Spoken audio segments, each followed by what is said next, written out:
Welcome. You are listening to Primary, Vertex 1 of the Prism, by Alex Holland.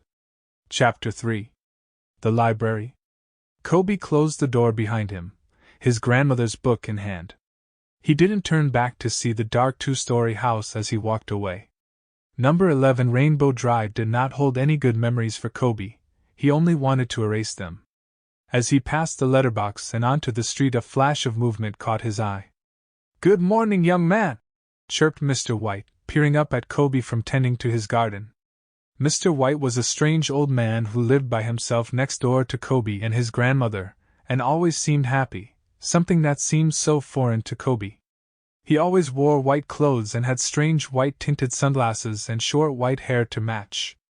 Good morning," he replied, a little taken aback by Mr. White's appearance. "And what a fine morning it is," said Mr. White, taking in a big breath through his nose. "Makes you appreciate being alive. I'm just getting rid of some of these weeds here. Best to get them while they are little before they get too big. Isn't that like everything in life?" "Sure," Kobe replied, not listening to anything he was saying and only wanting to get away. "Are you getting yourself some morning exercise?" Mr. White inquired. "Good on you, Kobe. A brisk walk will get the mind and body ready for the day. If you win the morning, you win the day." I need to," said Kobe, moving away.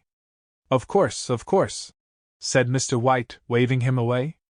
"Don't let me keep you from your plans. I hope you have a great day, Kobe, whatever it is you are doing. Go have a virtuous day." Kobe turned and walked away, ignoring Mr. White's merry whistle as he returned to weeding his garden. "Stupid old man," said Kobe to himself. He couldn't believe someone could be so happy. He must be self-medicating. He muttered to himself as he walked along the footpath, eyes downcast at the ground and kicking the rocks. The bridge of Jindo was only a short walk from Kobe's house, past the main street where the library was located. He could have ridden his bike to get there, but Jindo was such a small town, it hardly warranted it. Plus, he didn't like moving his body all that much. If he had a car, it would have been a different story altogether, but Kobe could only dream of such things. He sighed and kept his head down as he walked past strangers' houses, ignoring the bright sunny Thursday morning. He turned and came to the main street of Jinda. From here, if he wanted to lift his eyes, he could see the library and the bridge at the far end. Instead, he moped his way along the main street, keeping his eyes downcast. He didn't want to see the looks on any of the people's faces. "Don't come any closer," said a gruff voice as he passed. Kobe kept his eyes down instead of seeing the owner of the electronics store standing in the doorway.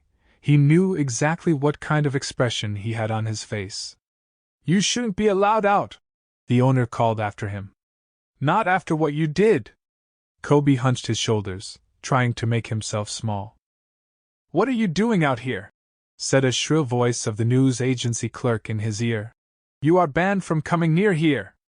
"I'm banned from everywhere," replied Kobe quietly, moving to the edge of the footpath.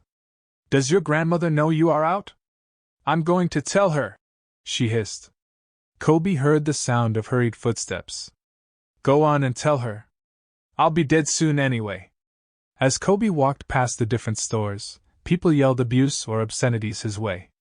He would have crossed the street if it wasn't for the fact he'd just hear the yelling in his other ear. Kobe glanced at the bakery window as he passed to see a black and white photo of his own face with a big red heading and footer saying, "Do not admit." The same picture had been printed and hung in each and every store and building in Jinda, courtesy of his grandmother. Kobe moved as quickly and quietly as he could towards the library, trying to make himself not seen. Well, said a voice that made Kobe's blood run cold. "If it isn't the freak." Kobe looked up into the cold gray eyes of Ashley Nadad, the person he'd seen on the front page of the newspaper, the boy who'd made his life a misery. "What are you doing out here?" baited Ashley, his face broad and black hair dotted with bits of gray barring Kobe's way. "Come to explode more computers or TVs?" "Those were accidents," said Kobe. "Can you let me pass, please?" he pleaded as Ashley moved to keep blocking his way. "Accidents, you say?" laughed Ashley, seeming to enjoy toying with him. Those accidents happen nearly every week when we're in school together, don't they? No wonder they asked me to be on the front page. They need all the money they can get for all the equipment you destroyed while you were there. I didn't mean to, said Kobe quietly. I don't know what happened. I don't know what happened, mocked Ashley in a crying voice. It wasn't my fault. I heard voices calling my name. Why doesn't anyone believe me? He stiffened and snarled.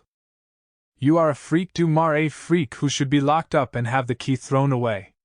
You've destroyed the tech inside each and every shop in town. No one wants you here. Go back home and don't you dare show your face again. This is my town. I won't have freaks like you around ruining it. Kobe nodded and stared at the ground, holding back his tears. He thrust a book in his hand out to show Ashley. There was a long silence. A silence that seemed to go on forever. What do you want me to do with that? Said Ashley, confused. I'm returning it, that's why I'm outside, said Kobe in a rush. I'm just trying to return the library book. I'm just trying to return the library book, mocked Ashley. Whatever, freak, take it back and go straight home. Don't show your face again, you hear me? Or we'll get reacquainted like we used to in school. He finished, cracking his knuckles. Understood. Yes. Thank you, stammered Kobe, quickly hurrying to get past.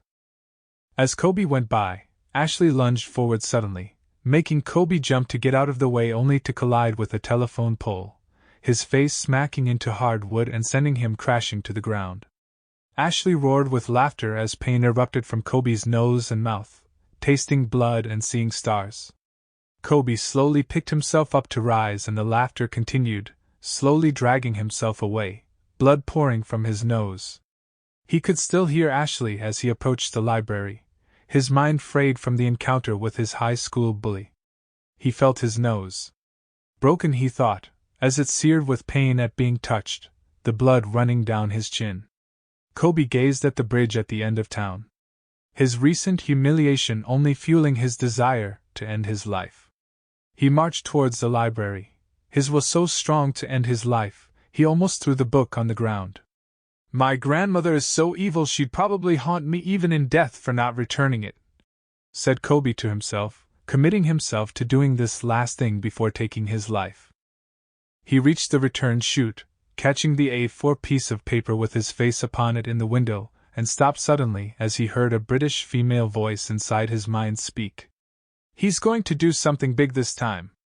Kobe glanced around him, trying to find the source but saw only parked cars out the front of the library before he heard it again. There has to be a reason he's hosting it in such a shithole. I doubt it, replied an American male voice inside Kobe's mind. Abe's not busting out anything major this time. Last year was big enough with the MindLink launch. As Kobe peered around, he came to where the voices were originating. There inside the library was a dwarf and an elf sitting at a table. Kobe wasn't shocked by the appearance of the pair, the dwarf being a young woman with long flowing auburn hair, piercing green eyes and red leather armor that covered her stout frame. Or the skinny blonde elf with pointed ears wearing a golden tunic and matching cape. It was that their mouths weren't moving. These bad boys replaced mobile phones practically overnight, said the elf in Kobe's mind as he tapped the side of his skinny head. He's gonna dial it back this year. That's why he's brought the festival here.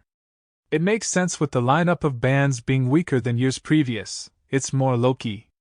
Kobe watched as the dwarf frowned and replied. I don't know about that. Why bring it here?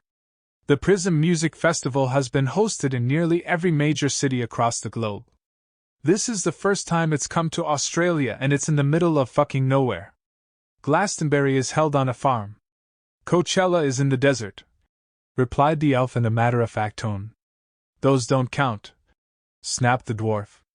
He's never held a festival in the same place twice. There is something sketchy about this place. There is something here. The dwarf's piercing green eyes looked directly into Kobe's face.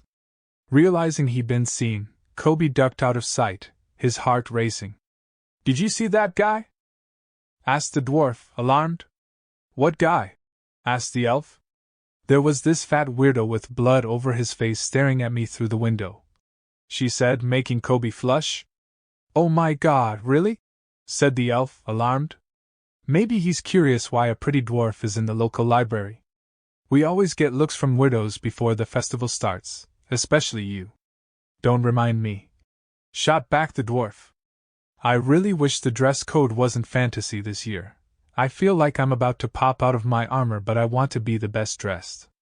You always dress nice, said the elf.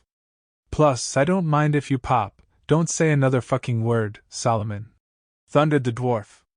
Not another word. Kobe listened as a long silence grew. It went on so long Kobe thought they might but left but dared not see. Is there anything you want to do before the festival starts tomorrow night? Asked the elf gently. I doubt there is anything to do here, replied the dwarf hotly. I just want the whiteheads to see me.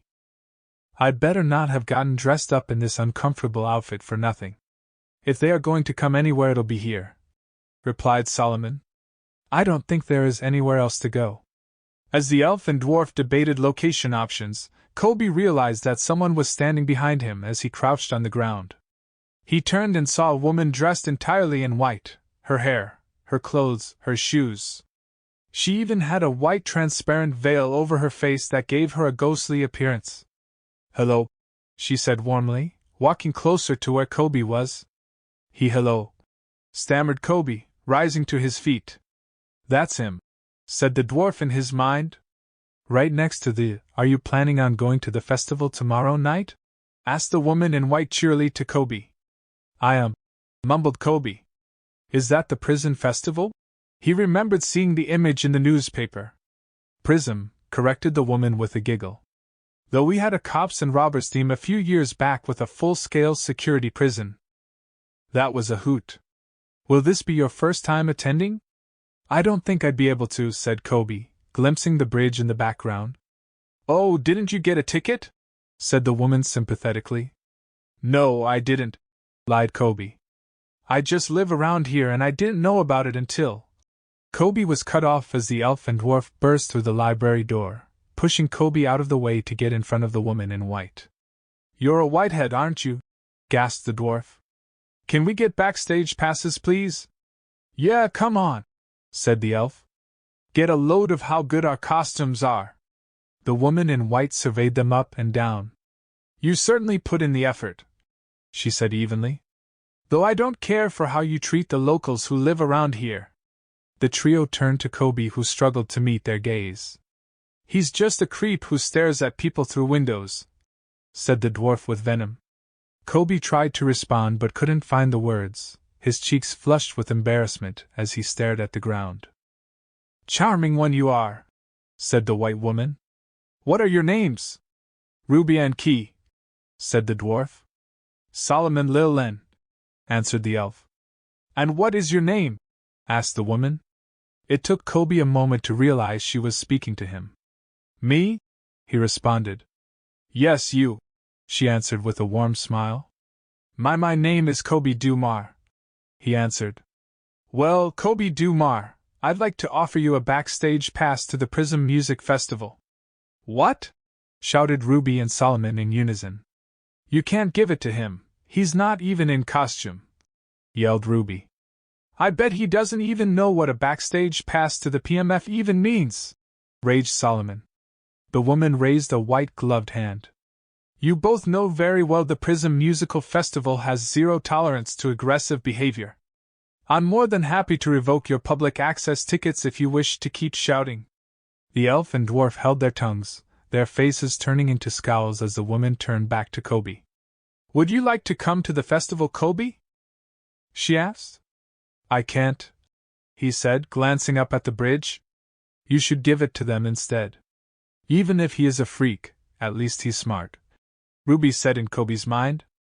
I'm not a freak, shouted Kobe, his frustration and anger boiling over as he lifted his eyes to look directly at Ruby. I didn't say anything, Ruby replied with a shocked expression on her face. I heard you say it, said Kobe angrily. You said even if he is a freak, at least he's smart. You heard that? Said Ruby, her green eyes wide with disbelief.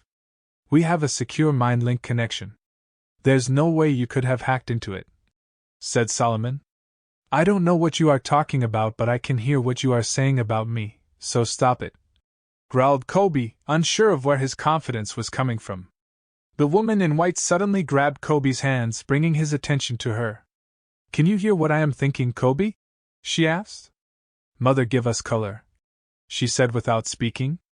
Mother, give us color, repeated Kobe aloud. Oh my goddess, she said, letting him go. It's you. It really is you. She brought forth a red lanyard and placed it into Kobe's hands. This pass will get you into the festival and backstage, she said in a rush. Kobe glazed at the pass, which attached to it was a small red ring. If you need directions or help, simply use the ring, she continued. It will guide you to where you need to go and any other information you need. I can't go, Kobe said flatly. I'm barely allowed out of the house as it is. The woman in white thought for a moment. What if someone took you there? She suggested. Would that be allowed? Probably not. Why? He answered, puzzled by the question. You too, said the woman, wheeling around to the fantasy pair. Can you take Kobe to the festival? The elf and dwarf looked at each other. You want us to babysit him? Asked Ruby. Forget it. Crossing her arms. What if I gave you both backstage passes? Asked the woman. The pair suddenly sprang forward.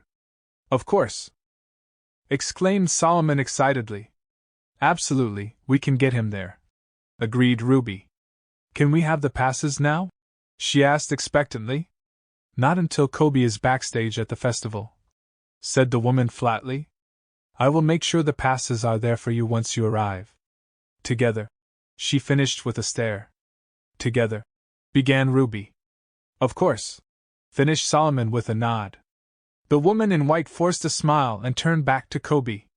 I would take you there myself if I could, but we whiteheads do not travel by traditional means. That leaves these two as my only option for getting you there, I'm afraid. She sighed and found her warm smile for him once more. Oh, before I go, she said, and reached forward and touched Kobe's broken nose. Kobe felt a crack as it got reset in place, the pain disappearing instantly. How did you do that? Kobe stammered. The festival starts tomorrow night at 7 p.m. We will see you soon, she said happily. She gave Kobe a wink and vanished from sight. Thank you for listening to Primary.